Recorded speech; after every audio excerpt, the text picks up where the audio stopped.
Thank you very much for your time today. We wanted to talk on leveraging technology for efficiency and workforce well-being and some of the challenges that we've had to face here at the terminal to transform our workforce and create a better working environment. Maintenance experts now have an array of technological tools at their disposal to effectively overcome the most formidable work challenges. We're starting to use these technological tools to train and transition our workforce, a lot of our employees, the supervisors as well. Initially, the port provided me with the chance to play a minor part in reshaping the culture and enhancing the conditions of the terminal. During that period, employees were experiencing excessive workloads. The facility faced operational challenges. Catastrophic failures occurred regularly. Downtime was common occurrence, and the reliability of the equipment operation was questionable.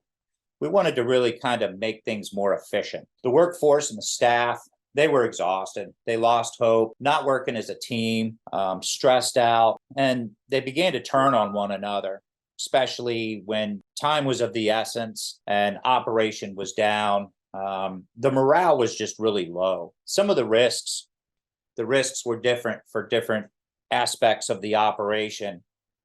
From the terminal and the port and the shareholders, we were lacking efficiency. They were getting discouraged.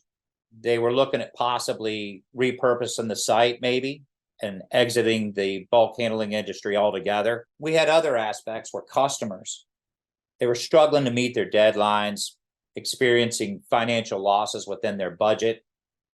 They began exploring alternative options for transporting their products, looking mainly other terminals and what else they could do to improve their bottom line. The initial objective of the port when it was first conceived was to create employment opportunities for the residents of the state of Alabama. There was a possibility that we could have fallen short on this mission, impacting our citizens throughout the whole state. We started looking how to effectively address and overcome the workforce challenges. There was numerous across the board. Every aspect had a different challenge that we had to face. The initial step was evident. We commenced to just cleaning the terminal. We had a lot of spillage, and even this proved to be more challenging than it's expected due to the widespread spillage, making it difficult for the employees to discern what had already been cleaned or really wanting to go back to it and do it again. From a cohesive team and effectively communicate your plan to them. Come up with that plan, talk about it with your teammates, and get a buy-in. If you don't get a buy-in from the whole team, it'll likely be unsuccessful. Everybody needs to know what the plan is. After an extensive contemplation regarding the path forward, I did countless hours online research, interactions with several professionals. They primarily were interested in financial gain and offered advice that wasn't suitable for the terminal. Talked to a lot of consultants. Of course, everybody has a plan. A lot of times those plans have to be site specific. So I devised a comprehensive plan on what it should look like moving forward. When I looked at the overall thing, at the whole terminal, all the moving parts, basically I had developed a workforce strategic plan on maintenance and really thought about the people and what they had already gone through and trying to help them out and help their families. If you can educate them, make them better people, better workers, it'll provide stronger and better families at the end of the day. For me, I spent hours thinking about a strategic plan for maintenance operations and a comprehensive and structured approach to ensuring that all the equipment, vehicles, infrastructure are maintained in an optimal condition to support the overall mission. This plan encompasses various key elements and objectives. There's several plans, and you start at a higher level and then you make a plan and your vision and your mission for your facility, and then you just keep focusing in, and then there's another plan, and then you focus in. And that's kind of what I did here. It goes from systems to machines to equipment to people. Basically, right out of the gate, started with an assessment and an analysis on belt runs and the big assets. For us, it's bulk handling equipment, if it be stackers or rail car dumpers. Our mission alignment as we look and try to get all the different departments together. Resource allocation, that's probably a pretty good one. You know, when you're working on something or a piece of equipment, what are you going to put in its place? Maintenance prioritization. I did this after we had done an extensive inspection review and assessment, and then we kind of moved everything around to your critical assets and prioritize that list. The preventative maintenance, it's still underway. I don't know if preventative maintenance is ever done. You're always focusing and adjusting and trying to do better and better. The predictive maintenance, which we're entering now, there are a lot of components that we know when those failures are going to be, and then making sure that that information gets back into your EAM or your CMMS system to help you organize. Sustainability and resilience, find your weak spots. What equipment is stronger? What equipment is weaker? The staff training, the personnel training, this has really paid off. When the employees know that you're investing in them, you start noticing how they perform repairs and do tasks differently. They become more engaged. They start to care about what they're doing. Communication and coordination. It's hard for us because we're so big. Communication sounds like it's just such an easy thing. But when you have so many shifts that come in and come out, and then the different shifts over the course of the month, communication, making sure that everybody knows where we're at on a plan or a repair. Contingency planning.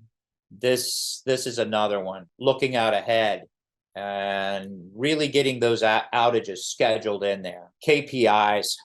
I'm still doing KPIs, performance metrics, using planning and scheduling. We have other supervisors to always try to put some kind of a benchmark in there, something to shoot for. It doesn't even make a difference if you fail at it. It's okay. Get those KPIs out there. Have something to shoot for. Even if they seem like you're going to miss the mark, you might not miss it as far off as you think. And a lot of times you hit it. The team will see it and they'll carry you through. I know they've done it for me here. Budgeting and funding. Everybody has to answer to a shareholder about money. And you need to be able to take your specific operation, your PMs, all the different aspects. Just remember, when you go to your shareholders, you have to convert that to money, because a lot of times that's all they really understand is the money.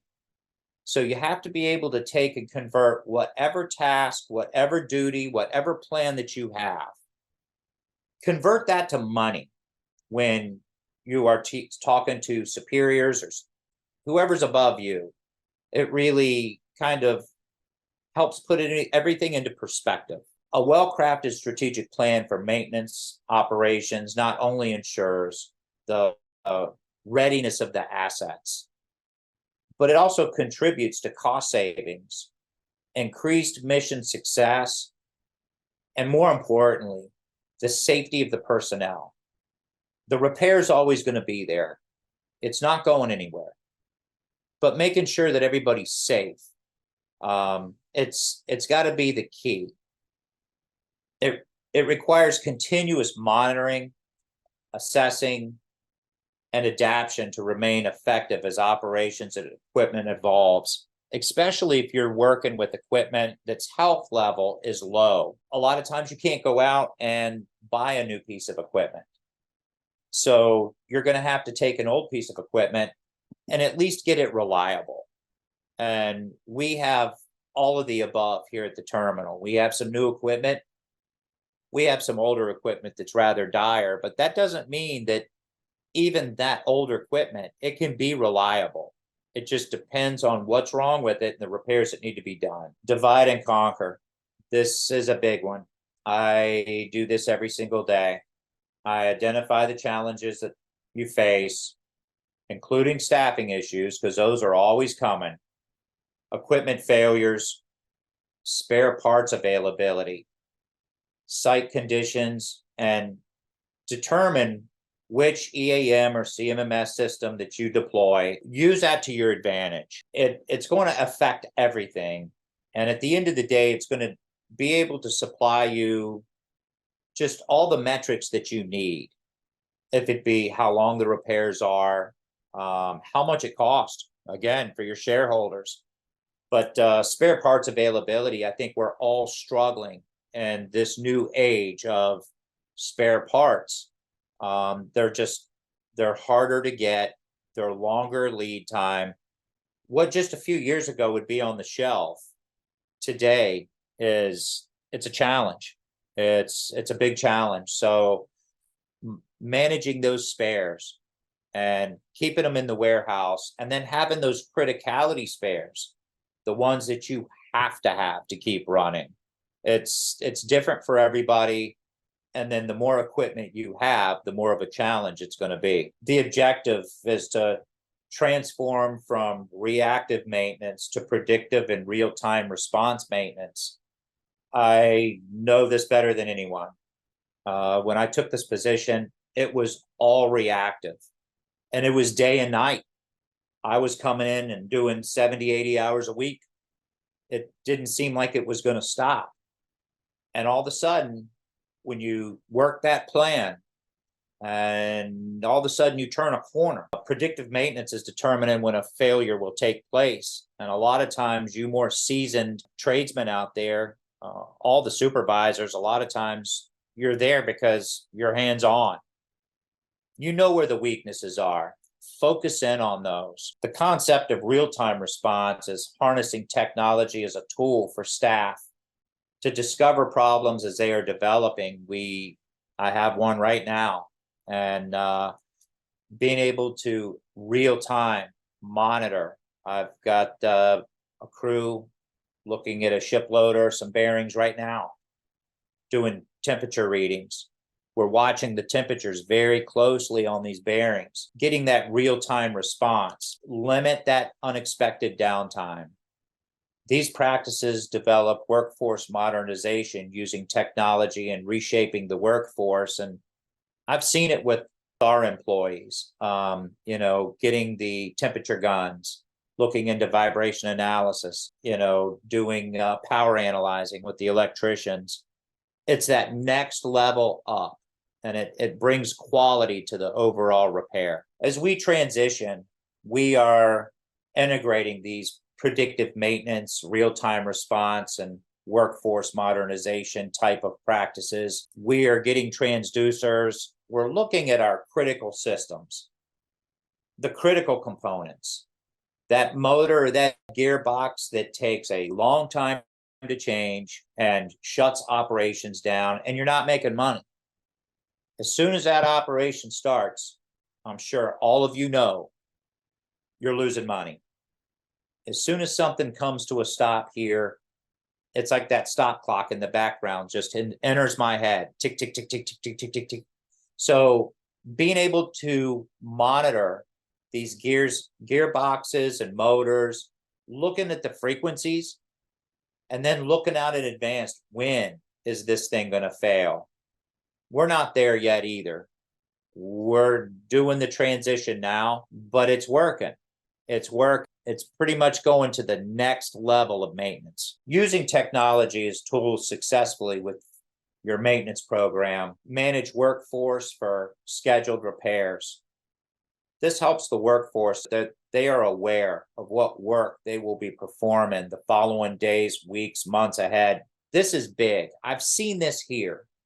When we were doing reactive work, the men weren't as engaged, nor did they care to do a quality repair. But if I can schedule these repairs days, weeks, months ahead, or I've also assigned staff to different assets. That way, these people know what they're doing today, tomorrow, and in the future, it means a lot. It's easy to say, but then when you do it, you have somebody that's responsible for that machine or that system. It allows the supervisors to go and talk one-on-one about the conditions, introduce new skills such as laser alignment, thermal, vibration analysis.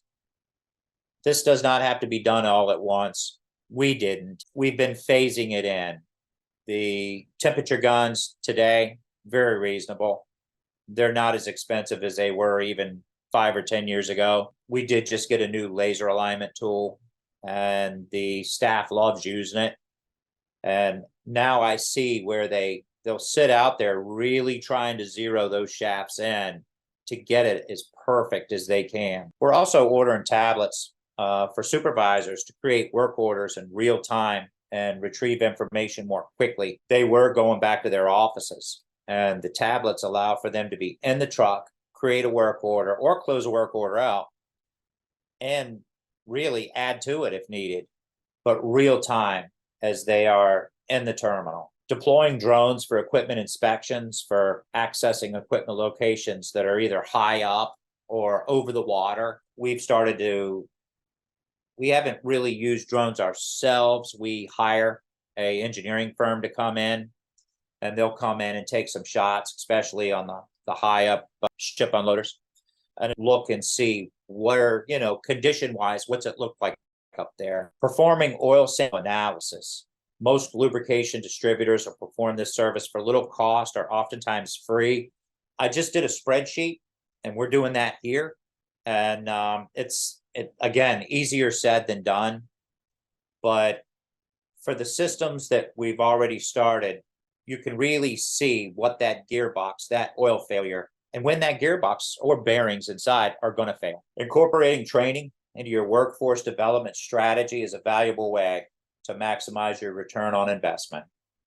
It serves the dual purpose of educating employees while also boosting the overall morale of everyone involved. I keep harping on this and keep going back to it, but taking time with your employees is like taking time with your family. When they know you care and you're making an investment, they do better work. They do better quality work. They actually care. A lot of times your supervisors above you or your shareholders, they want to limit. They're afraid, well, if you provide too much training, they're going to leave and go get better jobs. Yeah, maybe so. Maybe so. You'll retain a good bit of your staff. Others will move on and they will get better jobs. But is there anything really wrong with making somebody better and helping out a family and making them better? So I think the overall mission, it has merit. It's worthwhile. Using technology in your maintenance program enhances performance, improving maintenance and reliability outcomes by aligning people, processes, and systems. It aligns them and brings them all in, and you'll start seeing where your uptime will be more, your downtime will be less, and then while you're running, you'll be more efficient, which is going to make you more money. Drawing from my personal experience as this workforce transition unfolds, employees tend to become more engaged, exhibit improved attitudes, enhance their productivity, and excel in repair tasks. They develop a sense of purpose, seeing their contributions as a vital to the team's success. Moreover, there's a notable shift towards self-governance, where higher performing employees take on a coaching role to the colleagues who may be struggling. I've seen this out here. Supervisors, maintenance managers, yes, you go out and you drive and you push to get the work done. You've always got those employees that are not as engaged. They look at it as just a job, just a paycheck. But once you start introducing all these different types of enhancements to the maintenance program, you'll see that other employees will step up to the plate and say, hey, pick it up a little bit, pick it up, do this a little bit better, clean this part, tighten that up a little bit more, grab a torque wrench, these types of things. And it slowly but surely, it builds on the better health of the whole facility. For us, it's a terminal, but it could be any facility out there. And it just starts to grow. At this point, any questions that anybody might have from their specific site, I could be open to questions and let you know how we are moving forward or overcame. Thank you, Daniel.